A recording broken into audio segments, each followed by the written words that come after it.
사랑의 주님, 감사합니다. 오늘 수요 저녁 예배로 함께 하나님 앞에 모일 수 있도록 은혜 허락하여 주셔서 진심으로 감사합니다.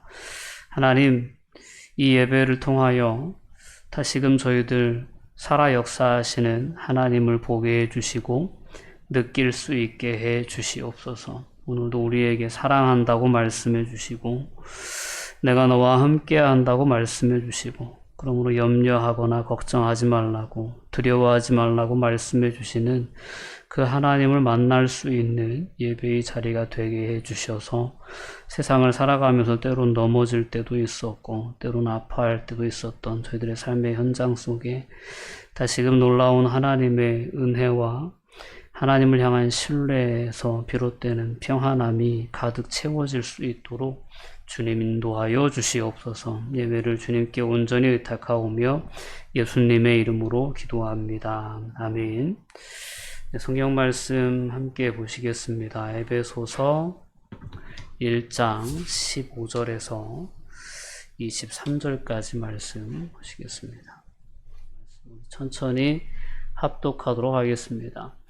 이로 말미암아 주 예수 안에서 너희 믿음과 모든 성도를 향한 사랑을 나도 듣고 내가 기도할 때에 기억하며 너희로 말미암아 감사하기를 그치지 아니하고 우리 주 예수 그리스도의 하나님 영광의 아버지께서 지혜와 계시의 영을 너희에게 주사 하나님을 알게 하시고 너희 마음의 눈을 밝히사 그의 부르심의 소망이 무엇이며 성도 안에서 그 기업의 영광의 풍성함이 무엇이며 그의 힘의 위력으로 역사하심을 따라 믿는 우리에게 베푸신 능력의 지극히 크심이 어떠한 것을 너희로 알게 하시기를 구하노라. 그의 능력이 그리스도 안에서 역사하사 죽은 자들 가운데서 다시 살리시고 하늘에서 자기의 오른편에 앉히사 모든 통치와 권세와 능력과 주권과 이 세상뿐 아니라 오는 세상에 일컫는 모든 이름 위에 뛰어나게 하시고 또 만물을 그의 발 아래에 복종하게 하시고 그를 만물 위에 교회의 머리로 삼으셨느니라. 교회는 그의 몸이니 만물 안에서 만물을 충만하게 하시는 이의 충만함이니라. 아멘. 자, 오늘은 본문의 말씀을 통해서 지식을 위한 기도라는 제목으로 함께 은혜를 나누려고 합니다. 우리에게는 지식이 필요합니다. 지식이 없어 망하는 사람들이 있습니다. 하나님을 아는 지식이 없이 세상을 살아가는 사람들은 결국은 멸망의 길을 갈 수밖에 없다는 것이 성경의 분명한 그러한 가르침입니다. 오늘 본문 말씀을 통해서 바울사도는 에베소 성도들을 위해서 바울사도가 드리는 첫 번째 기도의 내용을 우리에게 전해주고 있습니다. 에베소서 1장은 두 부분으로 나뉩니다. 3절에서 14절까지는 우리에게 하나님께서 허락하신 신령한 복에 대해서 바울사도는 이야기를 합니다. 처음 서신에 앞선 그 인사말 다음에 바로 찬송하리로다라고 찬양에 대한 권면을 시작하면서 그 찬송의 이유가 되는 가장 중요한 내용이 바로 우리에게 하나님께서 신령한 복, 즉 세상에 속한 것이 아니고 하늘에 속한 신령한 복을 주셨기 때문에 우리는 찬양하는 삶을 살아야 된다라는 그러한 메시지를 담고 있습니다. 오늘 그 두 번째 15절에서 23절까지의 내용은 그러한 어떤 신령한 복을 받은 성도들이 어떠한 삶을 살아야 되는지, 무엇을 추구해야 되는지를 우리에게 깨닫게 해주는 바울사도의 기도의 내용이 담겨져 있습니다. 오늘 그 바울사도의 기도를 우리가 함께 살펴보면서 우리가 이 땅을 살아가면서 정말 우리가 추구해야 될 것이 무엇인가 라는 것을 다시 한번 되짚어 볼 수 있는 그런 은혜가 있었으면 좋겠습니다. 하나님의 놀라운 축복, 하늘에 속한 신령한 복을 받고 이 땅을 살아가는 우리들이 어떠한 삶을 살아야 되는가 라는 것입니다. 바울 사도의 오늘 첫 번째 감사의 표현을 우리가 통해서 어떤 삶이 이 바울 사도가 성도들을 향해서 기대했던 삶의 모습인가, 더 나아가서는 하나님께서 이 시대를 살아가는 그리스도인들을 향한 하나님의 소원인가를 우리는 살펴볼 수 있습니다.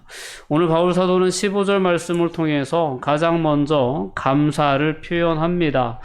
이로 말미암아 주 예수 그리스도 안에서 너희 믿음과 모든 성도를 향한 사랑을 나도 듣고 내가 기도할 때에 기억하며 너희로 말미암아 감사하기를 그치지 아니하고 라고 그렇게 고백합니다.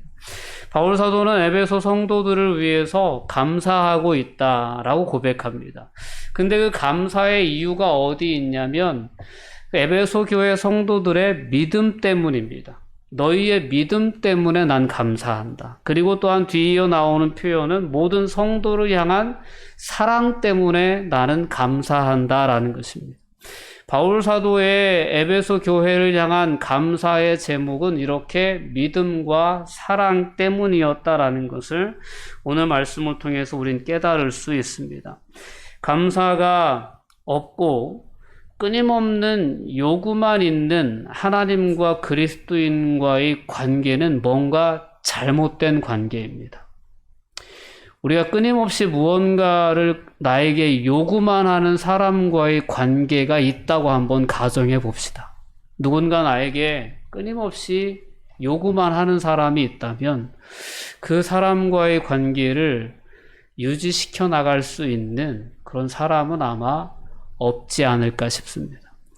하나님과의 관계도 그와 같다라고 우리는 생각해 볼 필요가 있습니다. 하나님과 우리와의 관계에 있어서 무엇이 중요한 것인가 라는 것을 우리는 늘 염두에 둘 수 있어야 합니다. 우리는 자칫 잘못된 신앙관 속에서 하나님은 무한정으로 우리의 기도를 들어주시는 분으로, 즉 우리의 소원을 들어주시는 분으로 그렇게 생각하며 우리가 하나님을 믿고 있는 사람들이 없지 않습니다.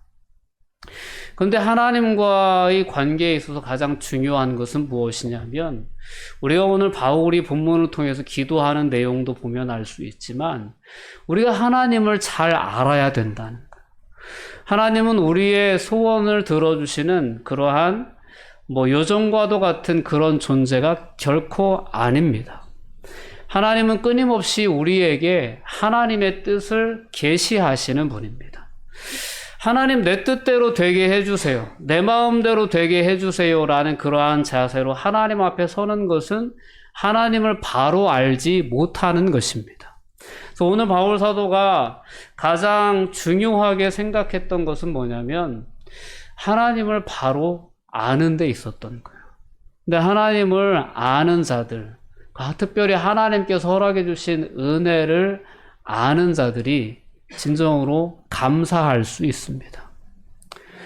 오늘 바울 사도는 에베소 성도들의 그러한 믿음과 그 믿음의 열매로 나타난 사랑으로 인하여서 에베소 성도들을 위해 그들 기도하면서 가장 먼저 표현한 것이 있다면 내가 너희를 기억하면서 너희를 위해서 기도할 때 늘 감사의 기도를 한다라는 그러한 고백입니다.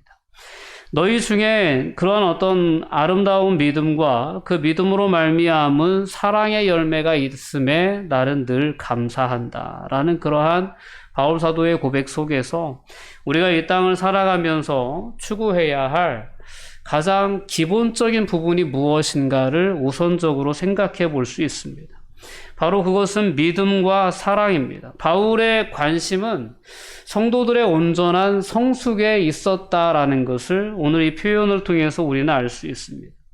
성도는 믿음과 사랑 이 둘이 온전하게 함께 있을 때 성도는 온전한 성도가 건강한 신앙인이 될 수 있다라는 것을 오늘 이 바울의 감사의 제목 속에서 우리는 깨달을 수 있어야 합니다. 우리 안에 믿음이 있다면 그 믿음은 성도를 향한 사랑으로 증거되어지는 것이 맞습니다.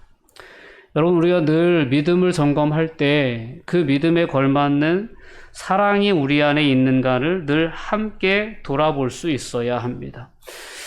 바울 사도는 이렇게 성도들을 향해서 기도를 하면서 성도들이 계속 품고 나아가야 할 가장 기본적인 신앙의 베이스, 그것은 바로 예수 그리스도를 향한 믿음과 그 믿음의 열매로서 맺어가는 사랑에 있다라는 것을 이 감사의 표현을 통해서 분명히 깨닫게 해줍니다.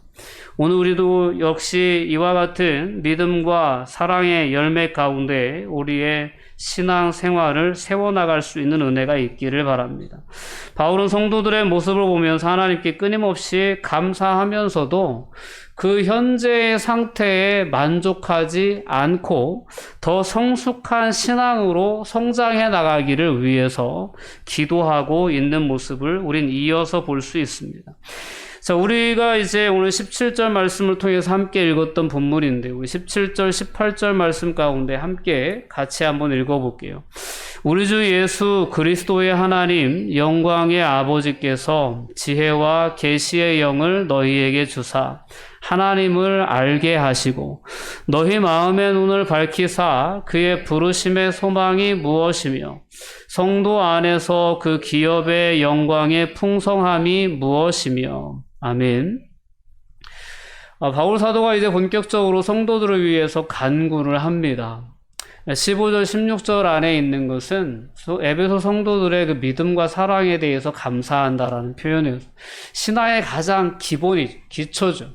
근데 거기에서만 머물기를 원치 않고 바울 사도는 그 성도들이 하나님을 더 깊이 알기를 위해서 기도하고 있는 것입니다. 여러분, 우리는 늘 우리가 가장 중요하게 여겨야 할 부분이 바로 이 부분이라는 것을 기억해야 합니다. 하나님을 알아야 돼요. 하나님을. 우리 하나님이 어떤 분이신지를 우리는 분명히 알기를 늘 우리의 기도의 제목 가운데 둘 수 있어야 합니다. 오늘 이 기도의 대상으로 하나님을 표현할 때 바울 사도는 우리 주 예수 그리스도의 하나님이라고 표현한 다음에 영광의 아버지라고 표현을 합니다. 하나님은 어떤 분이신가? 예수 그리스도의 하나님이고 영광의 아버지다라고 이렇게 바울 사도는 하나님을 부르고 있습니다. 여러분, 하나님은 우리의 아버지가 되어 주시는 분이십니다.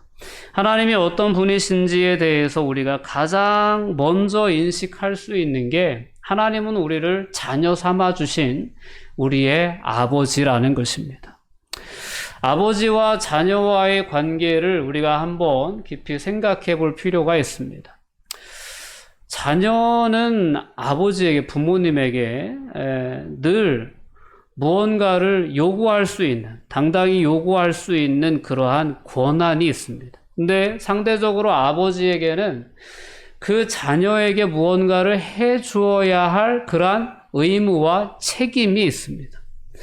여러분, 성경을 통해서 우리가 하나님의 자녀됨에 대해서 우리가 깊이 생각을 해보다 보면 예수님께서 그런 어떤 표현을 사용해서 하나님의 자녀됨을 우리에게 깨우치신 적이 있어요. 야, 공중에 나는 새를 한번 자세히 봐라. 그리고 들에 피는 그 백합화를 자세히 봐라. 아무런 걱정도 염려도 하지 않지만 너희 천부께서, 즉 너희 하늘에 계신 아버지께서 공중 나는 새들도 들에 피는 꽃들도 다 먹이시고 입히신다. 그 아름다운 꽃을 피는 그 꽃, 아무리 인간이 영화로운 옷을 걸친다고 해도 그 꽃의 영광을 따라갈 수 없다라고까지 표현하시면서 하나님의 공급하심, 하나님의 돌보심에 대해서 예수님은 분명히 말씀하십니다. 그래서 너희는 그 많은 참새들보다, 풀꽃보다 훨씬 존귀한 존재들이다라고 말씀하시면서 염려하거나 걱정할 필요가 없다라는 메시지를 예수님은 우리에게 하나님 아버지를 소개시켜 주시면서 그렇게 분명히 말씀해 주셨습니다. 우리의 기도의 대상이 되는 하나님은 우리의 아버지이십니다. 아버지 하나님께 우리는 우리의 인생을 맡길 수 있습니다. 우리의 모든 염려를 내려놓을 수 있습니다. 친히 우리의 아버지가 되어주셔서 항상 우리의 인생길을 선한 길로 인도하시고 모든 좋은 것을 주시기를 기뻐하시는 분이 바로 우리의 기도의 대상인 하나님 아버지입니다. 바울사도는 우리가 하나님을 보다 더 깊이 알기를 위해서 기도하고 있습니다. 여러분의 하나님을 더욱 알기 원한다라는 그런 마음의 소원을 가지고 하나님을 더 깊이 알기 위해서 우리의 기도의 가장 우선적인 제목에 하나님, 제가 하나님을 더 깊이 알 수 있게 해주세요라는 그러한 기도의 제목을 우리는 위치시켜야 될 줄 믿습니다. 하나님이 어떤 분이신지를 더 깊이 바로 아는 것이 우리가 건강한 신앙인으로, 온전한 신앙인으로 서가는 데 있어서 가장 중요한 부분이라는 것을 분명히 기억해야 합니다.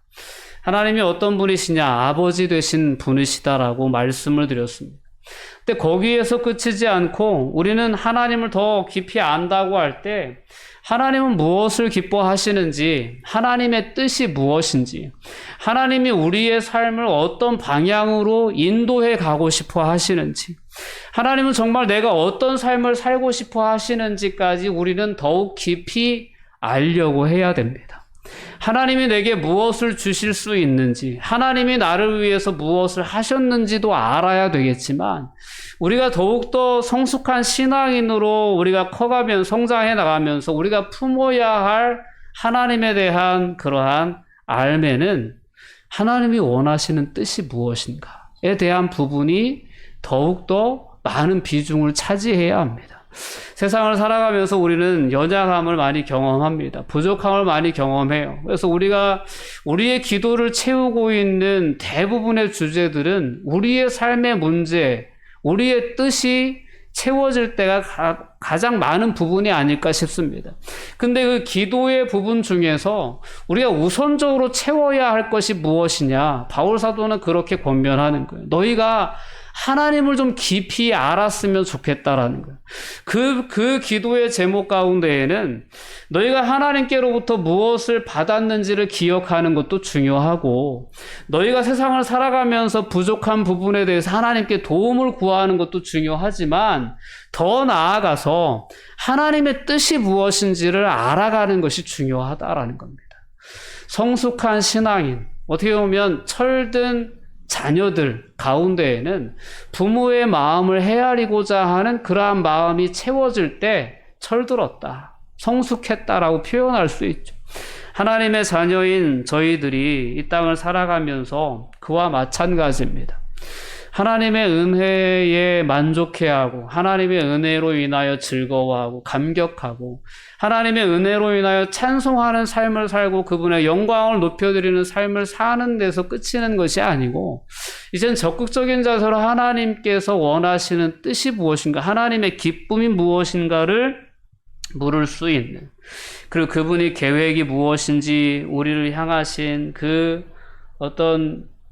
우리를 향하신 하나님의 소원이 무엇인지, 이러한 부분들을 우리가 깊이 알아가고자 하는 그러한 간구가 우리 안에 있어야 된다라는 거죠. 우리의 기도의 가장 우선적인 것은 하나님의 뜻에 대한 기도입니다. 하나님, 어떻게 할까요? 하나님, 제가 어떤 방향으로 가야 될까요? 하나님, 제가 이런 고민이 있는데 어떻게 하는 것이 하나님의 뜻일까요? 라는 것을 묻는, 그러한 하나님을 더욱 깊이 알고자 하는 그러한 기도가 오늘 바울 사도가 에베소 성도들을 위해서 기도했던 첫 번째 기도의 제목이기도 하고, 우리가 이 땅을 살아가면서 우리가 회복해야 할 그런 첫 번째 기도의 제목이기도 합니다. 그래서 예수님께서도 그렇게 우리에게 주님의 기도를 가르쳐 주셨죠. 하늘에 계신 우리 아버지요, 이름이 거룩히 여김을 받으시오며 하나님의 나라가 이 땅 가운데 임하옵시며, 하나님의 뜻이 하늘에서와 같이 이 땅에서도 이루어지게 해달라는 것이 주님의 기도에서도 가장 첫 번째 기도의 제목이었다는 것을 기억해야 합니다. 우리가 회복해야 할 기도의 제목은 바로 이렇게 하나님을 알아가는 데 있습니다. 하나님, 나를 좀 알아주세요. 내 삶의 문제를 알아주세요. 내 삶의 부족함을 알아주세요라고 우리는 끊임없이 그러한 기도로 우리의 기도를 가득 채워가지 않았나 돌아볼 필요가 있습니다. 하나님, 제가 하나님을 알기 원합니다. 하나님의 기쁨이 무엇인지, 하나님의 뜻이 무엇인지 알기를 원합니다. 또한 하나님의 기쁨이 되고 싶습니다라는 것이 우리의 기도의 가장 첫 제목이 되어야 된다라는 것입니다. 하나님은 이렇게 우리를 아무 염려, 아무 걱정할 것 없이 우리를 지켜주시는 아버지로 자신을 우리에게 계시해 주시면서 우리를 그 은혜 아래 거할 수 있도록, 아무런 염려와 아무런 걱정 없는 삶을 살아갈 수 있도록 우리를 그렇게 예수 그리스도 안에서 우리에게 놀라운 은혜를 허락해 주셨습니다. 우리는 매일매일의 삶을 살아가면서 하나님 아버지께서 나와 동행하고 계심에 대한 분명한 믿음의 고백을 가지고 세상을 살아갈 수 있어야 합니다. 그래서 때로는 고난과 역경이, 실패와 가난이, 또한 질병이 우리의 삶에 찾아온다고 해도 낙심하기 전에 먼저 하나님 아버지께서 나와 함께 계심에 대해서 우리가 깊이 생각할 수 있는 그러한 그리스도인들이 돼야 될 줄 믿습니다. 그래서 공중나는 새를 보면서도, 들에 피는 아름다운 꽃 한 송이를 보면서도 나는 더 존귀한 하나님의 자녀다라는 고백을 가지고 세상에 설 수 있어야 합니다. 인간이 삶을 살아가면서 경험하는 어려움은 너무 다양하고 많습니다. 하루에도 수없이 우리는 우리 자신의 연약함 때문에 절망할 수도 있습니다. 근데 그런 순간마다 우리는 나는 하나님의 존귀한 자녀다라는 고백을 해 나갈 수 있어야 될 줄 믿습니다. 내가 믿고 따르는 하나님, 그분은 나의 아버지이십니다. 우린 그 아버지와 동행하는 삶을 살고 있다라는 것을 우리가 생각할 때 우리는 두려움 없이 세상을 살아갈 수 있으리라 믿습니다.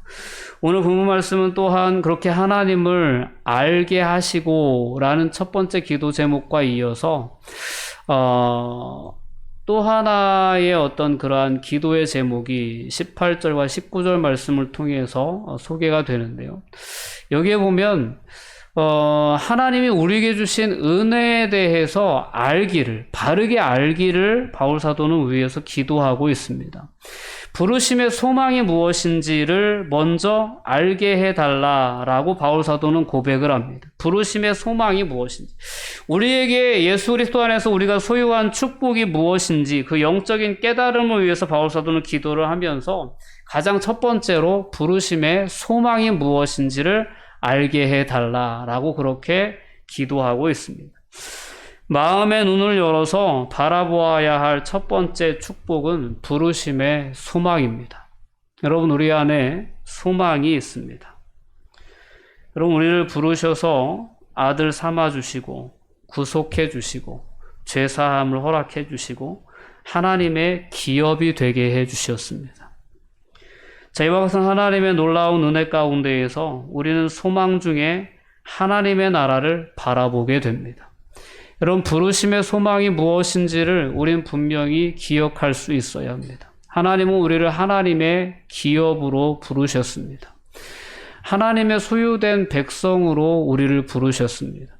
이 땅에 존재하는 많은 그리스도인들, 하나님의 기업이 된 그러한 그리스도인들, 하나님의 자녀들을 통하여서 이 땅에 하나님의 뜻이 계시가 되고 이 땅에 하나님이 원하시는 그 역사가 이루어지는 그러한 통로로서 하나님의 형상을 지닌 존재로 이 땅 가운데 각재 처소에 세워져 있는 그러한 그리스도인들로 저와 여러분들을 세워주셨다라는 것입니다.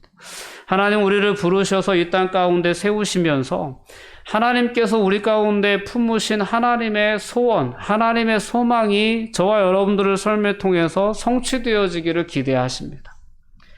하나님의 소망이 모든 그리스도인들 안에 있습니다.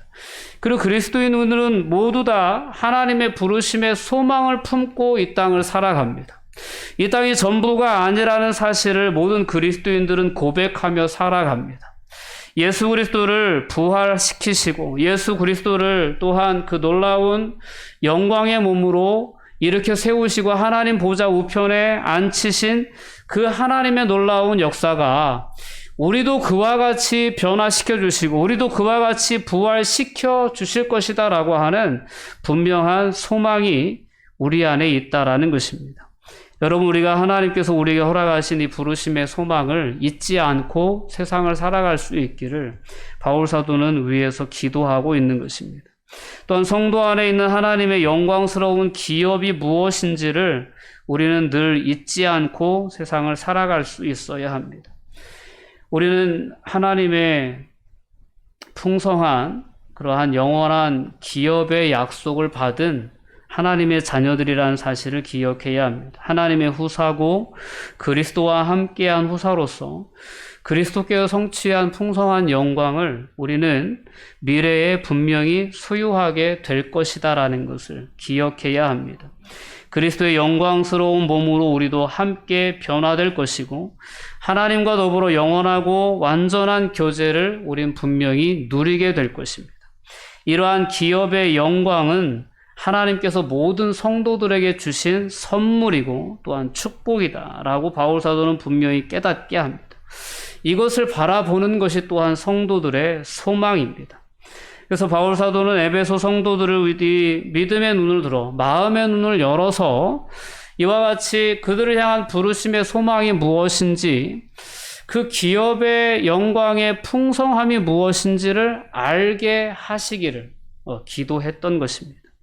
마지막 세 번째 주제는 하나님께서 우리에게 베푸신 크신 능력이 무엇인지를 알게 해달라라는 것이 바울 사도의 기도였습니다.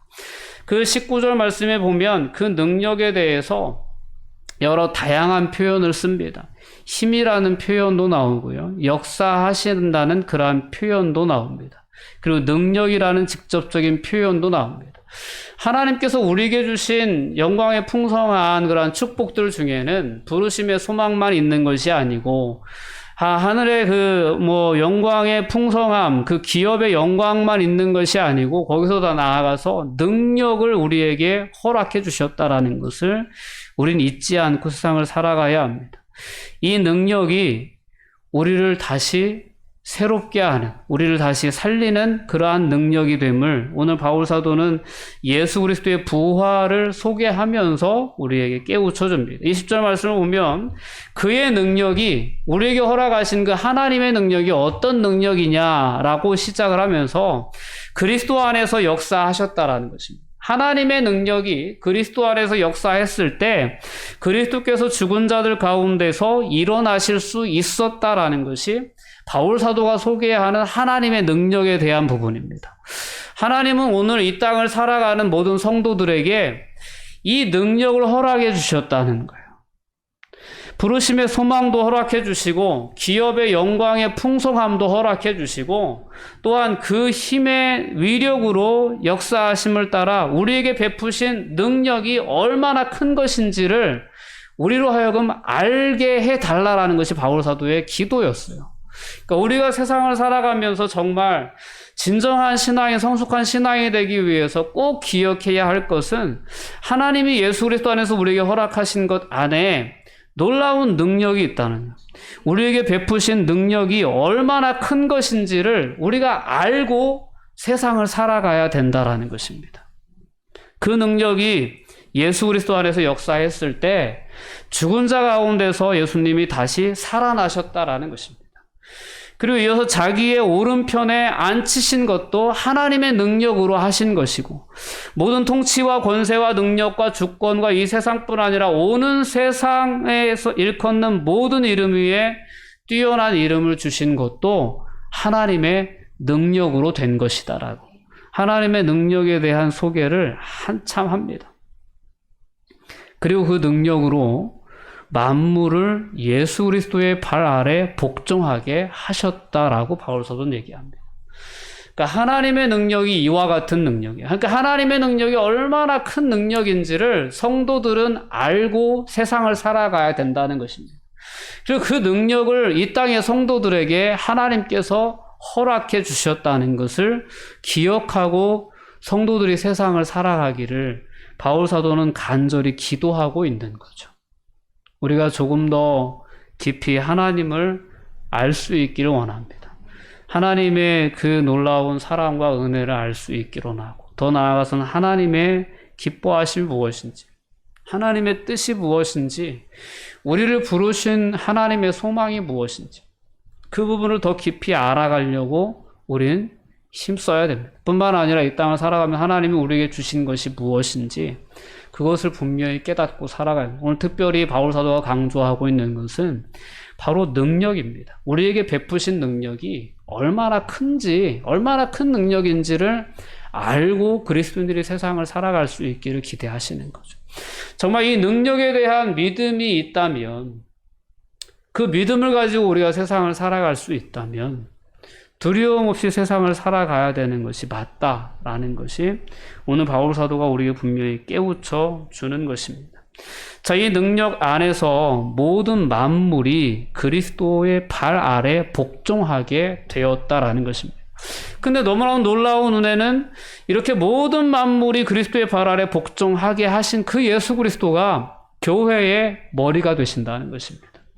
교회는 얼마나 존귀한 존재냐, 교회는 얼마나 소중한 존재냐, 모든 만물이 예수 그리스도의 발 앞에 무릎을 꿇게 되는 그 놀라운 권세를 예수님께서 하나님의 능력으로 예수님께 허락해 주셨는데, 그 예수님이 교회의 머리가 되신다는 겁니다. 교회의 머리. 그리고 교회는 그의 몸이다라고 얘기합니다. 여러분, 이 부분은 너무나 놀라운 부분입니다. 너무나 놀라운 이야기입니다. 예수님은 이 부분에 대해 소개하시며 나는 포도나무고 너희는 가지다 라고 이야기를 하십니다. 뗄래야 뗄 수 없는 관계라는 거예요. 예수 그리스도께서 교회의 머리라는 표현, 그리고 교회는 예수 그리스도의 몸이라는 이 표현은 예수 그리스도와 교회 공동체는, 교회에 속해 있는 모든 성도들의 관계는 뗄래야 뗄 수 없는 한 몸인, 한 몸 공동체라는 표현입니다. 우리가 어느 곳에 가 있건 우리의 머리 되시는 예수 그리스도께서는 성도된, 즉 교회의 각 지체된 우리 안에 함께 하십니다. 우리와 한 몸으로 어느 곳에건 우리와 함께 계신다는 사실이 우리의 분명한 믿음의 고백이 되어야 합니다. 나는 연약해요. 나는 정말 부족해 보여요. 그러나 우리가 기억해야 할 것은 나는 예수 그리스도를 머리로 모시고 있는 주님의 몸된 존재다. 내가 비록 연약한 지체 중에 하나일지 몰라도 나는 예수 그리스도의 몸이다라는 믿음의 고백을 가지고 우리는 세상을 살아갈 수 있어야 합니다. 여러분, 부활하신 예수님께서 이 오는 세상뿐만 아니라, 지금 이 세상뿐만 아니라 오는 세상에서도 모든 만물이 예수 그리스도의 발 앞에 무릎 꿇는다는 것 아닙니까? 근데 그분의 몸인 거예요. 그분의 우리의 머리고, 우리는 그분과 뗄래야 뗄 수 없는 그분의 몸의 한 지체라는 것입니다. 이 비유적인 표현이 얼마나 놀라운 은혜인가를 우리가 분명히 깨달을 수 있기를 바랍니다. 아, 나는 그리스도의 몸이구나. 그렇기 때문에 예수 그리스도의 몸을, 이 세상의 모든 권세가 그 앞에 무릎 꿇는 그 예수 그리스도의 몸을 누가 건드릴 수 있겠느냐라는 겁니다. 이런 담대함이, 이런 하나님에 대한 지식과 하나님이 우리에게 허락해 주신 그 놀라운 능력에 대한 지식을 가지고 있는 사람들에게는 이러한 담대함이 있는 거예요. 그러니까 오늘 이러한 지식을 위한 기도가 바울 사도의 기도였어요. 그러니까 바울 사도가 기도한 건 성도들이 이 땅을 살아가면서 정말 하나님을 깊이 알아야 된다. 하나님이 우리에게 허락해 주신 놀라운 은혜를 알아야 된다. 축복이 무엇인지를 알아야 된다. 하나님이 우리에게 허락하신 능력이 얼마나 큰 능력인지를 알아야 된다. 그리고 예수 그리스도를, 우리가 예수 그리스도의 몸이라는 것을 또한 알아야 된다라는 거죠. 그래서 교회는 그의 몸이니 만물 안에서 만물을 충만하게 하시는 이의 충만함이니라 라고 말씀합니다. 이 땅의 모든 만물이 하나님이 지으신 거죠. 하나님이 그 안에 다 하나님의 어떤 계획과 하나님의 뜻을 넣으셔서 온 세상을 창조하신 만물입니다. 그 모든 만물 안에 하나님의 영광을 드러내는 그런 하나님의 형상이 다 충만하게 차 있다라는 사실을 우린 분명히 기억할 수 있어야 합니다. 비록 인간의 죄로 인하여 인류 공동체가 타락하고 인류 공동체의 타락으로 인해서 오늘 우리에게 허락되어진 이 피조 세계가 상당히 상처 입고 있고 정말 아파하고 있는 그런 세상을 살아가고 있지만 여전히 이 만물 가운데에는 하나님의 영광이 충만하게 어딜 봐도 하나님의 영광을 우린 느낄 수 있는 그러한 삶을 살아갈 수 있도록 우리에게 허락해 주셨다는 것을 분명히 기억해야 합니다. 교회는 뭐 이런 오늘 뭐 건물을 의미하는 것이 아니고 교회는 모든 성도들 한 사람 한 사람이 다 교회거든요. 여러분들이 거하는 그 모든 장소에서 우리는 예수 그리스도의 몸으로서 이 땅을 살아가면서 하나님의 영광이 무엇인지, 하나님의 뜻이 무엇인지, 그것을 우리는 세상에 충만하게 드러낼 수 있는 그런 통로로 서갈 수 있어야 합니다. 오늘 이와 같이 하나님께서 우리에게 허락하신 은혜가 무엇인지를 바울사도는 우리가 바로 알고 세상을 살아갈 수 있기를 위해서 기도하고 있는 것입니다. 오늘 이 기도의 제목이 다시금 우리의 기도의 제목으로 자리 잡을 수 있었으면 좋겠습니다. 하나님을 더 깊이 알아가고자 하는 간절한 사모함이 우리의 신앙생활 가운데 가득 채워질 수 있었으면 좋겠고요. 그 어느 삶의 자리에서든 내가 하나님의 자녀로서 예수 그리스도의 몸으로서 내가 존재한다는 사실을 기억할 수 있다면 우리는 보다 더 두려움 없는 그런 삶을 살아갈 수 있으리라 믿습니다. 기도하시겠습니다. 사랑과 은혜가 충만하신 아버지 하나님, 감사와 영광을 돌려드립니다. 오늘도 예배의 자리에서 하나님이 어떤 분이신지, 또한 하나님께서 우리에게 허락하신 축복의 내용들이 무엇인지를 다시 한번 되짚어보게 해주시니 감사합니다. 하나님, 온전한 지식 위에 저희들 서갈 수 있도록 붙잡아 주시옵소서. 잘못된 지식이 우리를 망하게 한다는 사실을 분명히 깨닫게 해주시고 하나님을 향한 바른 이해와 또한 하나님께서 우리에게 허락하신 놀라운 능력에 대한 바른 이해, 특별히 예수 그리스도를 교회 공동체의 머리로 우리는 그의 몸으로 하나님 택해 주시고 불러주셨다는 사실을 우리가 분명히 기억하며 우리의 삶의 현장 속에 담대히 임할 수 있도록 붙잡아 주시옵소서. 감사드리며 예수님의 이름으로 기도하옵나이다. 아멘.